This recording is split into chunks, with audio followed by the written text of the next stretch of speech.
নমস্কার বন্ধুরা, কেমন আছেন সবাই? আজ আমি বানাবো ম্যাঙ্গো জ্যাম।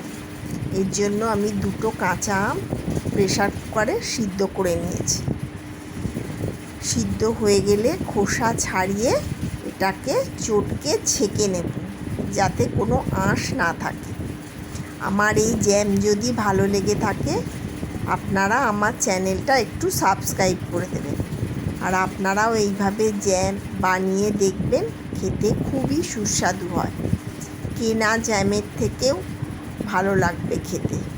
এই যে সিদ্ধ হয়ে গেছে, খোসা ছাড়িয়ে আমি এটা একটা ছাঁকনি দিয়ে ছেঁকে নেব, পাল্পটা বার করে নেব। পাল্পটা বার করে এবার গ্যাসে কড়া বসিয়ে এটা আর ম্যাঙ্গো পাল্পটা আর চিনি দিয়ে আমি ভালো করে ফুটিয়ে নেব। আমার চিনিটা একটু বেশি লেগেছে, আমার আম দুটো খুব টক ছিল। আপনারা একটু টেস্ট করে দেখে নেবেন, যদি কম টক থাকে তাহলে অল্প চিনি দেবেন।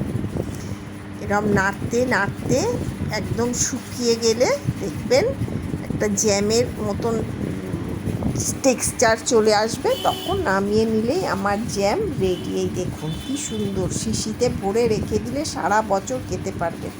ব্রেড দিয়ে ব্রেকফাস্টে খাওয়ার জন্য রেডি।